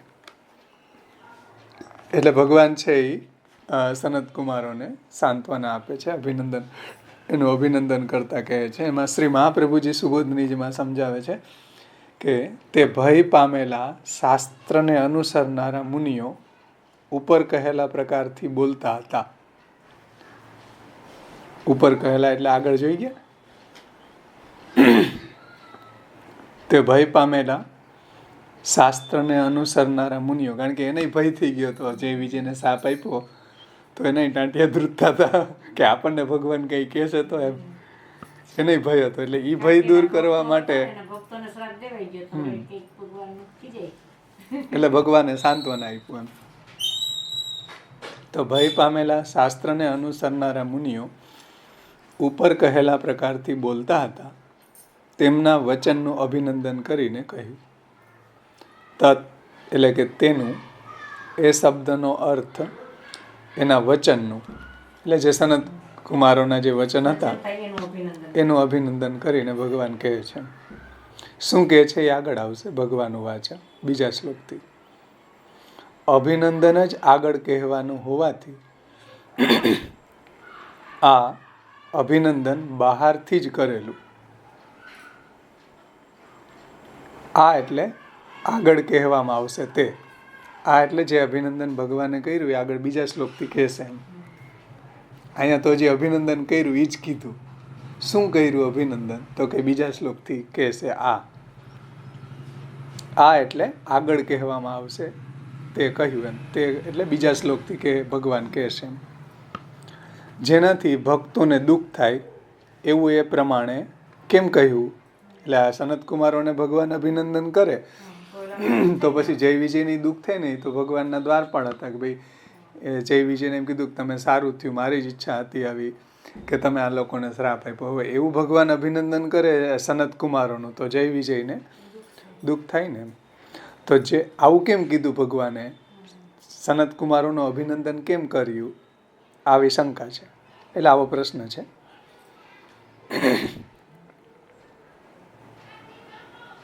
જો જેનાથી ભક્તોને દુઃખ થાય એવું એ પ્રમાણે કેમ કહ્યું ભગવાને, અભિનંદન કેમ કર્યું સનત કુમારોને, એવી શંકા થાય. તેથી કહે છે કે વૈકુંઠ ધામ વાળા એમ કહેલું છે. વૈકુંઠ સ્થાન છે એટલે કે ધામ છે જેમનું, એવા હોવાથી ઘેર આવેલાઓને સંતોષ કરવો જોઈએ. એટલે ભગવાનનું ધામ જ વૈકુંઠ છે, ત્યાં કોઈ જાતની કુંઠા નથી એમ, કોઈ જાતનો દોષ નથી. તો ઘરે આવેલા હોય એનો આપણે સત્કાર કરવો જોઈએ. એટલે કહે છે કે ઘેર આવેલાઓને એટલે સનત કુમારોને સંતોષ કરવો જોઈએ. તેથી તમે કહ્યું એમ થતાં ભક્તોને પીડા થાય એવી શંકા થાય, તેથી તેમ કહ્યું. તેથી તેમ કહ્યું એટલે કે આ જેનાથી ભક્તોને દુઃખ થાય એવું એ પ્રમાણે કેમ કહ્યું? તો એટલા માટે કહ્યું કે ભાઈ ઘરે આ વૈકુંઠ છે, હા વૈકુંઠ છે, અને વૈકુંઠમાં જે આવે એને આ રીતે દુઃખ ન થવું છે એટલે કહે છે કે વૈકુંઠમાં, વૈકુંઠ ભગવાનનું ધામ છે, વૈકુંઠ સ્થાન છે, એટલે ત્યાં જવાવાળાને કોઈ કુંઠા ન રહે એમ. તો વૈકુંઠ સ્થાન છે ધામ જેમનું, એવા હોવાથી ઘેરે આવેલાઓને સંતોષ કરવો જોઈએ. તેથી તેમ કહ્યું. તેથી ભગવાને સનત કુમારોનું અભિનંદન કર્યું. એમ થતાં ભક્તોને પીડા થાય એવી શંકા થાય. તેથી કહે છે કે ભગવાન સમર્થ છે. સમર્થ વિશેષણ યોજેલું છે. પોતાના સેવકોનો સર્વ પ્રકારે મોક્ષ કરવાની શક્તિવાળા છે એવો અર્થ છે. એટલે એને પીડા નહીં થવા દે, કારણ કે પ્રભુ સર્વ સમર્થ છે. એને એ જે જય વિજય હતા એને મોક્ષ કરવા સમર્થ છે એમ ભગવાન. એટલે શ્રી મહાપ્રભુજી કહે છે કે એમ થતાં ભક્તોને પીડા થાય એવી કોઈ શંકા કરે તો એના જવાબમાં કહે છે કે સમર્થ છે, પ્રભુ સર્વ સમર્થ છે. શ્લોકમાં કીધું ને ત્યારે વૈકુંઠ ધામ વાળા સમર્થ ભગવાને એ સમર્થને સમજાવ્યું. સમર્થ વિશેષણ યોજેલું છે કે પોતાના સેવકોનો સર્વ પ્રકારે મોક્ષ કરવાની શક્તિવાળા છે એવો અર્થ છે. કે જય વિજય પોતાના સેવકો છે એની સર્વ પ્રકારે મોક્ષ કરવાની શક્તિવાળા છે એવા ભગવાન છે. એટલે એને કંઈ પીડા નથી થઈ કે કોઈ દુઃખ નથી થયું. એ જાણે જ છે કે ભગવાન સમર્થ છે, આપણા પ્રભુ સમર્થ છે. અને વૈકુંઠમાં ભગવાનનું ધામ છે તો ત્યાં આવેલા હોય એને સંતોષ કરવો જોઈએ એમ. એટલે ભગવાને અભિનંદન કર્યું સનત કુમારોનું.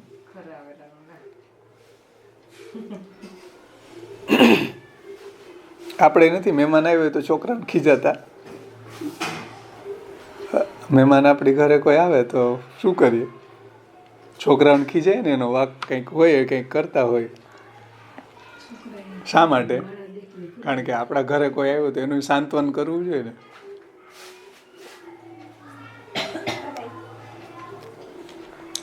આગળ, આરંભમાં સેવકોનો અપરાધ હોવાનું નીચેના શ્લોકથી દ્રઢ કરે છે. એટલે ભગવાન છે અમારા સેવકોનો આ અપરાધ છે એવું ભગવાન કહે છે, જેથી કરીને સનત કુમારોને સાંત્વના થાય એમ. એટલે પ્રભુ જય વિજયનો અપરાધ છે એવું કહે છે. પોતાના સેવકોનો અપરાધ હોવાનું નીચેના શ્લોકથી દ્રઢ કરે છે. શ્રી ભગવાન વાચા, પ્રભુ કહે છે,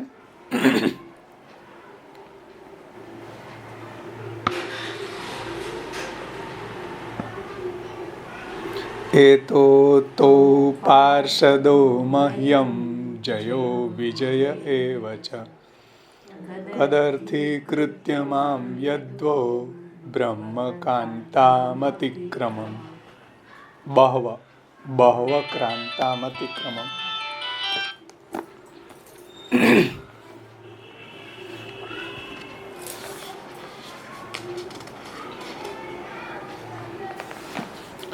આ જય અને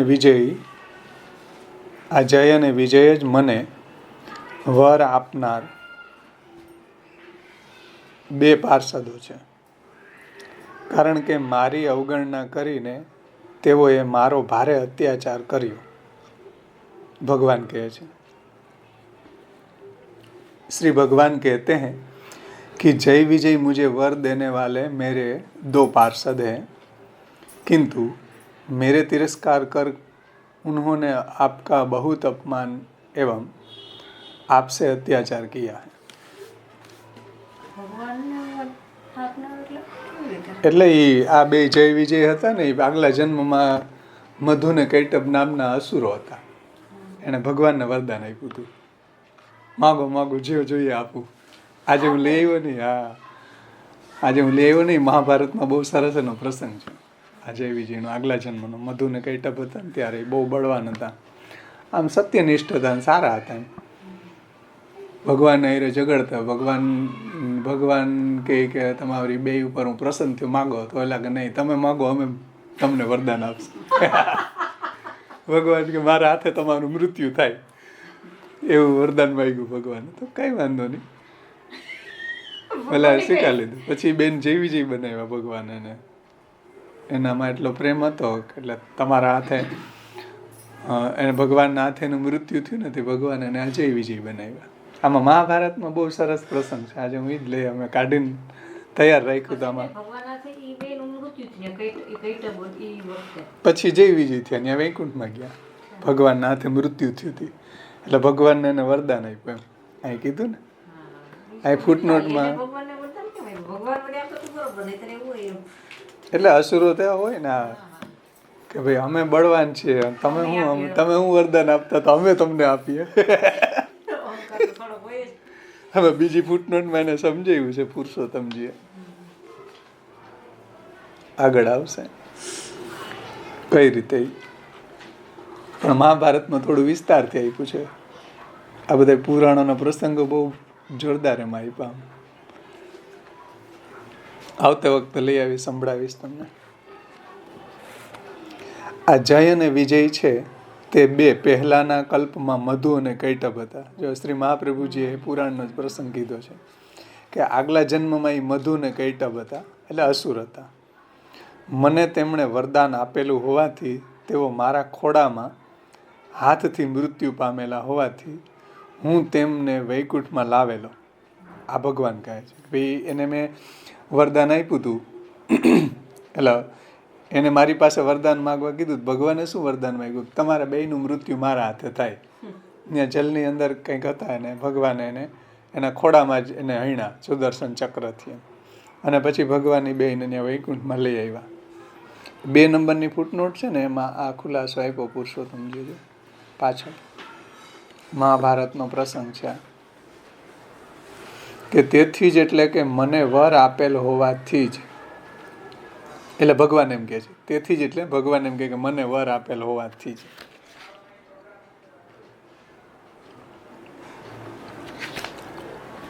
નાનુલાલભાઈ કહે છે કે મધુ અને કૈટભને વિષ્ણુએ વર માગવા કહેલું, ત્યારે એમણે વિષ્ણુને જ વર માગવા કહ્યું કે અમે તમને વરદાન આપીએ.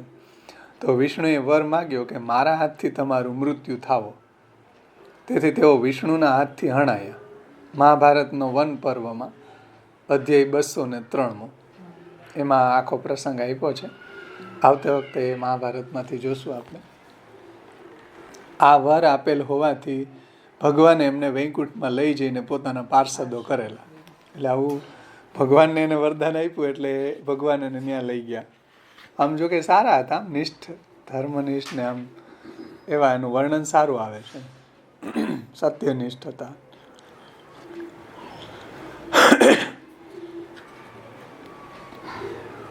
એટલે શ્રી મહાપ્રભુજી એ સંદર્ભમાં કહે છે કે મારા ખોળામાં હાથથી મૃત્યુ પામેલા હોવાથી હું એમને વૈકુંઠમાં લાવેલો, આ ભગવાન કહે છે. અને તે સમયે ઘણા સેવકો હાજર હોવાથી સંદેહ ન રહે એ માટે જય અને વિજય જ એમ નામ કહેલા. એટલે ત્યારે ભગવાને એના જય અને વિજય એવા નામ કહેલા. ઘણા સેવકો બીજા પણ ઘણા હતા ભગવાનના. તે સમયે ઘણા સેવકો હાજર હોવાથી સંદેહ ન રહે એ માટે જય અને વિજય એમના નામ કહેલા. મારા માટે જે જય તે એક પાર્ષદ છે, જે ભગવાનનો જય. જો મારા માટે જે જય તે એક પાર્ષદ છે અને એનું નામ જય છે. એમ જય નામનો, એ જય નામનો એટલે ભગવાનના માટે જે જય, એમ ભગવાનનો બધે જય થાય ને, તો એ એંગલથી જય નામનો પાર્ષદ એમ. અને જ્ઞાન માર્ગમાં ઇન્દ્રિયો વગેરે ઉપર બીજા માટે જય કરવામાં આવે છે. એમાં 1 નંબરની ફૂટનોટ છે કે આ ભાગમાં જય અને વિજયની વ્યુત્પત્તિથી તેમના પહેલાના સ્વરૂપ સ્પષ્ટ કરેલા છે એમ જણાવે છે. એટલે એને વ્યુત્પત્તિથી જય છે ને, જય અને વિજય એટલે શું એમ તો એને સમજાવ્યું અહીંયા શ્રી મહાપ્રભુજીએ કે જય એટલે શું અને વિજય એટલે શું. વ્યુત્પત્તિથી એટલે એના જે ઘટક તત્વો છે જેનાથી ના બન્યું એને સમજાવવું એમ. તો જ્ઞાન માર્ગમાં ઇન્દ્રિયો વગેરે ઉપર બીજા માટે જય કરવામાં આવે. એટલે જ્ઞાન માર્ગ છે એની અંદર મોક્ષ મેળવવા માટે, બીજા માટે એટલે મુક્તિ માટે. જ્ઞાન માર્ગમાં ઇન્દ્રિયો વગેરે ઉપર બીજા માટે જય કરવામાં આવે તો જ એને ફલ મળે ને. જ્ઞાન માર્ગમાં ઇન્દ્રિયો ઉપર તમે જો નિગ્રહ ન કરો તો મોક્ષ ન થાય. એટલે આપણે નવરત્નમાં આવ્યું ને કે ભાઈ જ્ઞાન માર્ગી જેવો વૈરાગ્ય ન હોય તો એ મોક્ષની ચિંતા ન કરવી એમ. કારણ કે જ્ઞાન માર્ગમાં વૈરાગ્યથી મોક્ષ મળે. વૈરાગ્ય હોય તો અંતઃકરણ શુદ્ધ થાય, એમાં જ્ઞાન સ્થિર થાય એમ. જો જ્ઞાન માર્ગની અંદર વિષયાસક્તિ હોય તો અંતઃકરણ શુદ્ધ ન થાય, તો જ્ઞાન સ્થિર ન થાય, તો જ્ઞાનથી મોક્ષ ન થાય. એટલે જ્ઞાન માર્ગમાં ઇન્દ્રિયો વગેરે ઉપર બીજા માટે એટલે મોક્ષ વગેરે માટે જય કરવામાં આવે છે. ભક્તિ માર્ગમાં તો મારા માટે જય કરવામાં આવે છે. અને ભક્તિ માર્ગની અંદર તો ઇન્દ્રિયો ઉપર ભગવાન માટે જય કરવો જોઈએ. એટલે ઇન્દ્રિયોનું જે સમર્પણ છે ભગવાનને કરવું જોઈએ, ભગવાનના માટે છે ટૂંકમાં ભક્તિ માર્ગમાં. એટલે જ્ઞાન માર્ગમાં ઇન્દ્રિયો વગેરે ઉપર જય બીજા માટે છે અને ભક્તિ માર્ગમાં ઇન્દ્રિયો ઉપર જય ભગવાન માટે છે. સમજાણું ને? જ્ઞાન માર્ગ અને ભક્તિ માર્ગ. જેને મહાપ્રભુજી યસ્યવા ભગવત કાર્યમ યદા સ્પષ્ટમ ન દ્રશ્યતે તદા વિનિગ્રહસ્તસ્ય કર્તવ્ય ઇતિ નિશ્ચય. તો ભક્તિ માર્ગમાં ભગવાન માટે જય કરવામાં આવે છે. એટલે અંતઃકરણનો જય એમ, માં ઇન્દ્રિયો વગેરે ઉપર એમ. અને ભક્તિ માર્ગમાં ભગવાન માટે જય કરવામાં આવે છે, જે અંતઃકરણનો જય એવો અર્થ છે. એટલે એક નામની વ્યુત્પત્તિ સમજાઈ ગઈ ને, જય. પછી હવે વિજયને સમજાવે છે. આ જયનું સમજાવ્યું જો જ્ઞાન માર્ગ ને ભક્તિ માર્ગના એંગલથી. એટલે ઉપર કીધું ને કે મારા માટે જે જય તે એક પાર્ષદ છે જય નામનો. મારા માટે એટલે ભગવાન માટે. ભગવાન માટે જય એટલે શું? તો કે અંતઃકરણનો જય. એટલે એનું નામ જય છે. આપણને લાગે કે આ જય હું પણ એને મહાપ્રભુજીએ કેટલું સુંદર સમજાયું કે ભક્તિ માર્ગમાં ભગવાનના માટે અંતઃકરણનો જય છે. હવે આવે છે વિજય. વિજય એટલે વિવિધ પ્રકારનો જય, એમ જાત જાતનો જય. વિજય એટલે વિશેષ પ્રકારનો જય. વિશેષ પ્રકાર એટલે શું? તો કે અનેક પ્રકારનો જય, એમ વિવિધ જાત જાતનો જય, એને વિજય કહેવાય. ઇન્દ્રિયો વગેરેનો વિવિધ એટલે કે જાત જાતનો જય તે વિજય એ બીજો છે. ઓલો જય છે આ વિવિધ પ્રકારનો જય છે. તેથીમાં આપણે 2 નંબરની ફૂટનોટ વાંચી ગયા ને. તેથી જ આ 2 મારા પાર્ષદો પરષદી યાને કે મારી સભામાં રહેવા યોગ્ય છે. મારી સભામાં એટલા માટે કે ભગવાનને એને વરદાન આપેલું, એટલે જે બીજી ફૂટનોટમાં નીચે આપ્યું. તેથી જ આ 2 જય વિજય મારા પાર્ષદો મારી સભામાં રહેવા યોગ્ય છે. જેમ અંતઃકરણનો જય તેમાં ભગવાન રહે. જો એ ભક્તિ માર્ગના એંગલથી બતાવ્યો હતો ને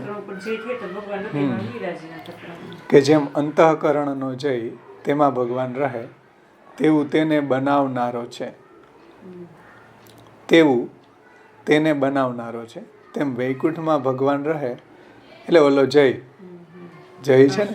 હા, જેમ અંતઃકરણનો જય તેમાં ભગવાન રહે એટલે પેલો જય, એવું અંતઃકરણ બનાવે કે એનો જય એમ અંતઃકરણ ઉપર જય થાય.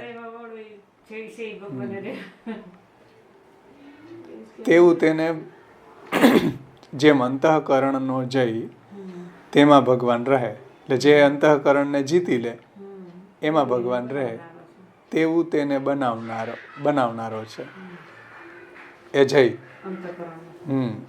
તેમ વૈકુંઠમાં ભગવાન રહે તેમ કરનારા આ 2 છે. એવી જ રીતના વૈકુંઠમાં ભગવાન રહે જેમ અંતઃકરણ ઉપર જય રહે એમાં ભગવાન રહે એમ વૈકુંઠમાં ભગવાન રહે તેમ કરનારા આ 2 જ છે. દ્વારપાળ છે ને. તેમ વૈકુંઠમાં ભગવાન રહે તેમ કરનારા આ 2 જ છે. તેથી આ 2ની ઉત્પત્તિનો વિચાર કરતા તેઓ અપરાધ કરે તે યોગ્ય જ છે. તેથી આ 2ની ઉત્પત્તિનો વિચાર કરીએ, કારણ કે એ મધુ ને કૈટભ જ હતા ને પેલા. તેથી આ 2ની ઉત્પત્તિનો વિચાર કરતા તેઓ અપરાધ કરે તે યોગ્ય છે. એમાં 1 નંબરની ફૂટનોટ છે. આ ભાગમાં જય અને વિજયની વ્યુત્પત્તિથી તેમના પહેલાના સ્વરૂપ સ્પષ્ટ કરેલા. પહેલાના, હા. કારણ કે મન બારોબાર ભગવાનને પ્રાપ્ત કરી શકતું નથી, પરંતુ તેનો જય કરવાથી જ ભગવાનને પ્રાપ્ત કરી શકાય છે. એટલે મન છે બારોબાર ભગવાનને પ્રાપ્ત કરી શકતું નથી, પણ મન ઉપર જ્યારે જય પ્રાપ્ત કરવામાં આવે, પરંતુ એની ઉપર જય કરવાથી જ ભગવાનને પ્રાપ્ત કરી શકાય છે. એટલે અંતઃકરણ ઉપર જય ઉપર કીધું, મન બુદ્ધિ ચિત્ત અહંકાર મન. તેથી આનંદરૂપ ભગવાન કુદરતથી સુખ આપનારા હોવાથી, એટલે સ્વાભાવિક એમ ભગવાન. તેથી આનંદરૂપ ભગવાન કુદરતી અને સ્વાભાવિક સુખ આપનારા હોવાથી મન એમને પ્રાપ્ત કરવાની પ્રવૃત્તિ કરવા યોગ્ય હોવા છતાંય તેનો જય કરવાનું અડચણરૂપ હોવાથી તે ભગવાનને યોગ્ય કરતું નથી. ભગવાનને પ્રાપ્ત થતું નથી. એટલે આનંદરૂપ ભગવાન છે એ તો સ્વભાવથી સુખ આપનારા હોવાથી મન તેમને પ્રાપ્ત કરવાની પ્રવૃત્તિ કરવા યોગ્ય હોવા છતાંય એનો જય કરવાનું અડચણરૂપ હોવાથી. એટલે મન જે છે અંતઃકરણ છે એનો જય કરવો એ તો કઠિન છે ને એમ, અને એવું કઠિન અડચણરૂપ હોવાથી તે ભગવાનને પ્રાપ્ત કરતું નથી. કારણ કે જય કરવાનું અડચણ છે.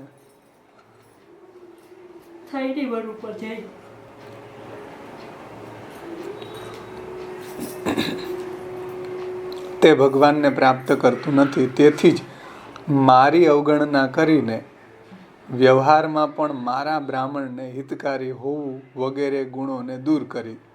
એટલે એને એટલા માટે જ મારી એટલે ભગવાનની અવગણના કરીને જય વિજય જય ભગવાનની અવગણના કરી અને વ્યવહારમાં પણ મારા બ્રાહ્મણને હિતકારી હોવું વગેરે ગુણોને દૂર કરી.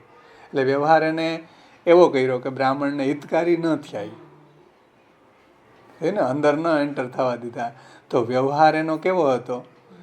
એવા જે બ્રાહ્મણોને હિતકારી વ્યવહાર હોવો જોઈએ એ વ્યવહારને દૂર કર્યો હતો એણે. એટલે તો આ પ્રોબ્લેમ ઊભી થઈ. સમજી જ ને? જો વ્યવહારમાં પણ મારા બ્રાહ્મણોને હિતકારી હોવું વગેરે ગુણોને એને દૂર કરીને આ બે તમારો એટલે સનત કુમારોનો ભારે અત્યાચાર એટલે અપરાધ કર્યો છે. કહેવાનું તાત્પર્ય છે કે તમારા બેયનો આણે અપરાધ કર્યો છે, અત્યાચાર તમારી ઉપર અત્યાચાર કર્યો છે.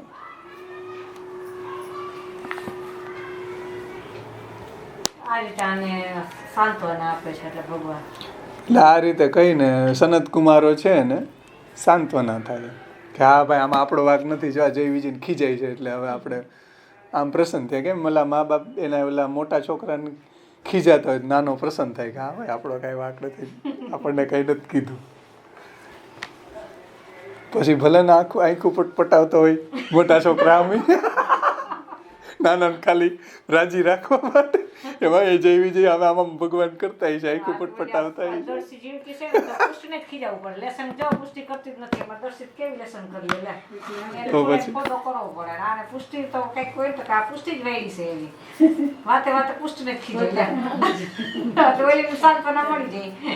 અહીં ભગવાન એવું જ કઈક કર્યું, આખું પટપટાવતા છે જય વિજય આમ જય વિજય સમજી ગયો.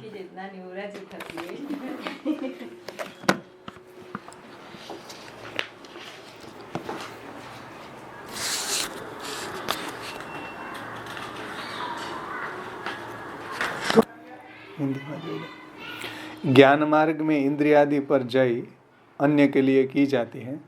भक्ति मार्ग में उन पर अंतःकरण पर जय मेरे लिए यानी भगवान के लिए जय की जाती है. इंद्रियादि का ई जय ની વાત કરી. હવે વિજય ની વાત કહે છે કે इंद्रियादि का विविध प्रकार से जय वो दूसरा जय यानी कि विजय नाम वाला पार्षद है. इस कारण से ही ये दोनों मेरे पार्षद अर्थात सभा में रहने योग्य है. जैसे अंतःकरण में उनकी जय भगवान की स्थिति का कारण होती है. मतलब જે અંતઃકરણનો જય છે એ એમાં ભગવાનની સ્થિતિનું કારણ હોય છે. वैसे ही ये वैकुंठ में स्थिति के हेतु है. जय विजय જે આપણે હમણાં ગુજરાતીમાં જોયું. इस कारण से इन दोनों की उत्पत्ति का विचार करने से समझ में आता है कि इनका अपराध करना उचित ही है, क्योंकि मन जय के सिवाय सीधा भगवान को प्राप्त नहीं कर सकता. क्योंकि मन जय એટલે अंतःकरण पर जय उसके सिवाय सीधा भगवान को प्राप्त नहीं कर सकता. अतः भगवत दर्शन जय द्वारा ही हो सकता है. એટલે કહેવાનું તાત્પર્ય જુઓ, ભગવત દર્શન જય દ્વારા ही होता है. સીધા ન થાય. અને આમાંય મન જીતે અંતઃકરણ ન જીતે એટલે દર્શન ન થાય. એમાં વૈકુંઠની અંદર એ જય અડચણરૂપ થયો અમે દર્શન કરવામાં. હા જેમ ઓલું અંતઃકરણ જીતાય નહીં, એની ઉપર જય ન થાય ત્યાં સુધી ભગવાન. अतः भगवत दर्शन जय द्वारा ही हो सकता है. કે બે વાત આધ્યાત્મિક અર્થ સમજાવી દીધો મહાપ્રભુજીએ અને ભાગવતનો જે શબ્દાર્થ છે એ સમજાવી દીધો. લીલા એનો આધ્યાત્મિક અર્થ સમજાવી દીધો. अतः भगवत दर्शन जय द्वारा ही हो सकता है. भगवान आनंद रूप है. वे स्वाभाविक सुख होने से मन उसकी प्राप्ति की प्रवृत्ति योग्य होते हुए भी जय के प्रतिबंध से भगवान के पास नहीं जा सकता है. लगता नहीं પણ सकता है. એટલે મન કી ભગવાન તો સહજ આનંદ રૂપ છે, સ્વાભાવિક સુખ દેવાવાળા છે, મનને પ્રાપ્ત કરવા છે, પણ મન ઉપર જય નથી. એટલે અહીં કહે છે કે મન ઉસકી प्राप्ति की प्रवृत्ति योग्य होते हुए भी जय के प्रतिबंध से भगवान के पास नहीं जा सकता. इसी कारण से मेरा ध्यान यानी कि विचार न करके व्यवहार में भी मेरे जो ब्राह्मण्य आदि धर्म है, ब्रह्मण्यत्व आदि जो धर्म है, उसको भी दूर कर आपका इन दोनों ने बहुत अपमान किया. એટલે અમે કીધું કે બ્રાહ્મણોને માન જાળવવું જોઈએ વગેરે જે ધર્મ હતો, બ્રાહ્મણનું હિતકારી હોવું વગેરે ગુણોને દૂર કરીને આ બે તમારો ભારે અપરાધ કર્યો છે, એવું ભગવાન સાંત્વના આપે છે જય સનત કુમારોને. આપણે ઘડિયાળ જોવું ન પડે, બધું આમ જોઈ લે એટલે ખબર પડી જાય. તો અહીંયા સુધી રાખીએ, આપણો સમય થઈ ગયો. આવતા વખતેથી આગળનો શ્લોક, ત્રીજા શ્લોકથી અવગાહન કરશું આપણે.